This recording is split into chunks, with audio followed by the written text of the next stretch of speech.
Ternyata apa yang terjadi? Seiring dia melihat burung itu dalam kondisi sayapnya sementara sakit, dia mengira bahwa tidak ada sudah rezekinya burung ini, tidak ada sudah makanannya burung ini. Tiba-tiba temannya burung datang memberikan dia makanan. Itu hikmahnya. Sehingga apa yang terjadi? Sehingga seorang sufi ini mengatakan, Masya Allah, luar biasa Allah. Sekarang dia mau membuktikan. Tadi burung, dia tidak bergerak, tetapi temannya yang membawakan dia makanan. Sekarang giliran saya juga mau melihat. Saya pun mau tinggal di sini. Kira-kira ada tidak yang membawakan saya makanan di tengah gurun? Apa yang terjadi? 1, 2, 3 hari belum ada yang memberikan dia makanan. Sampai 1 minggu belum ada yang mendatangkan makanan. Ternyata dia bilang apa? Ya Allah, sudah 1 minggu saya di sini. Kenapa belum ada makanan yang sampai? Kenapa belum ada makanan yang tiba sampai saat ini? Ternyata baru dia sadari, memang makanan tidak ada yang tiba. Akan tetapi selama 7 hari dia tidak pernah merasakan kelaparan.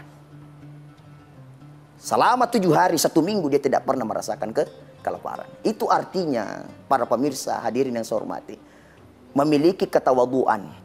Sebenarnya ketawaduan itu membuat kita dekat kepada Allah. Apa yang kita miliki, apa yang kita punya, ketika kita sampaikan kepada diri kita bahwa yang saya miliki ini adalah titipan Allah, maka segala titipan itu tidak membuat kita angkuh. Segala titipan itu tidak akan membuat kita jauh dari Sang Pencipta. Makanya mohon maaf, biasa saya sampaikan di masyarakat, di saudara-saudara saya bilang, di dunia ini adalah tempat meninggal, bukan tempat tinggal, saudaraku. Tempat meninggal, bukan tempat tinggal. Dunia sementara, akhirat selamanya.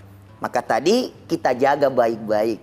Sempurnanya manusia ketika dia mampu mempergunakan akalnya dengan baik. Itu mulianya kita manusia. Kenapa? Karena kita dimiliki 2. Yang pertama akal, yang kedua nafsu. Ketika kamu mampu mempergunakan akalmu dengan baik, maka insya Allah itu akan membuatmu semakin tinggi predikatmu di hadapan Allah, bahkan lebih tinggi dari malaikat. Tapi ketika nafsu kita yang menjadi semacam yang menggerakkan kita, maka ternyata itulah yang akan membuat kita rendah. Maaf, bisa jadi kita rendah daripada binatang itu.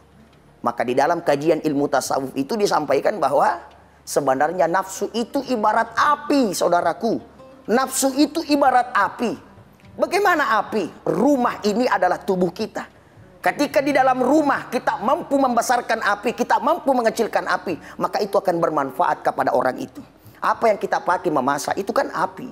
Apa yang kita pakai goreng ikan itu kan api. Apa yang kita pakai untuk membuat kue itu kan api. Jadi ketika kita tahu besar dan kecilnya api itu, maka itu bermanfaat untuk kita.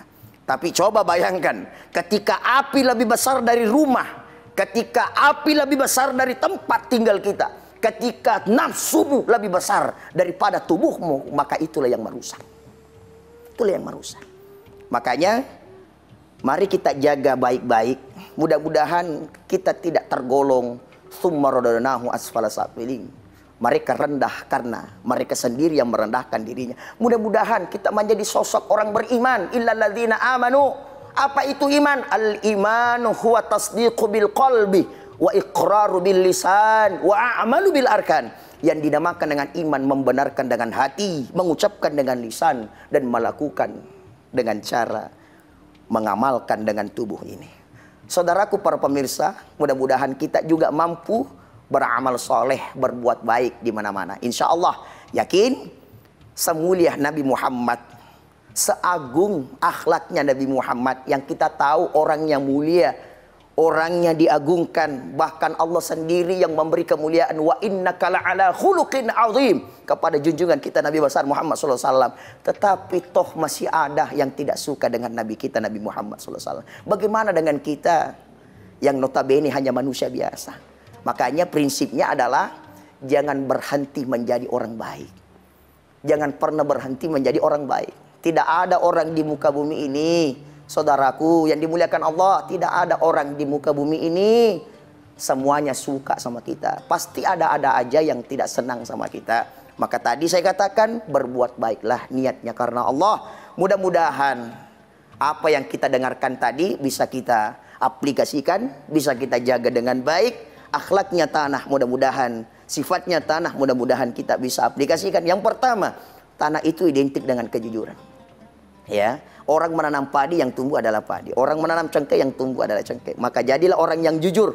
Maka dimanapun kita berada, ketika kejujuran itu ada pada diri kita, maka insya Allah orang yang akan mencari kita.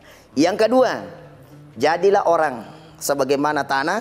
Ketika ada yang bau, ada bangkai yang kita temukan, bagaimana tanah memberi solusi? Masukkan bangkai itu ke dalam tanah, masukkan yang busuk itu ke dalam tanah, maka bau yang busuk itu akan hilang. Artinya, sekali lagi saya mengingatkan, ketika sudah tahu kekurangan orang, ketika sudah tahu kesalahan orang, alangkah jadilah orang yang bijak.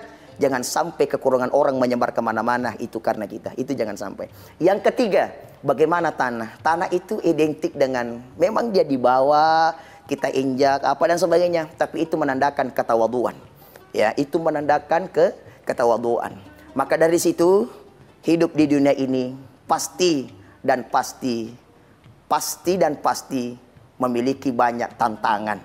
Akan tetapi, sekali lagi saya mau sampaikan kepada kita, mari meraih ridha Allah dengan cara bersungguh-sungguh. Mari mencari ridha Allah dengan cara bersungguh-sungguh.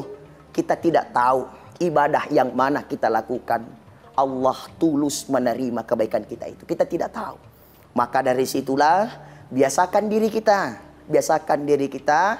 Terutama tadi saya ingatkan, bersyukur ketika ada orang yang mampu mengingatkan kita kepada kebaikan. Bersyukur kalau ada orang yang selalu mengajak kita kepada kebaikan. Yang jelasnya, jangan pernah berhenti menjadi orang baik. Setidaknya ketika kita wafat, ketika kita meninggal dunia, kita bisa dikesan, kita bisa diingat oleh orang. Oh, orang itu pandai senyum itu. Orang itu ramah itu. Orang itu muncul semua kebaikan-kebaikan kita. Iya kan? Tapi ketika kita jahat sama orang, ketika kita tidak baik sama orang, terkadang orang bilang, oh dia sudah meninggal itu siapa? Itu yang suka cerita kejelekan orang. Oh, aman sudah kita, tidak ada yang cerita jelek kita. Itu kan. Jadi tidak ada orang Pak yang suka dengan orang yang tidak baik akhlaknya. Tapi orang yang baik akhlaknya akan senantiasa disukai oleh orang.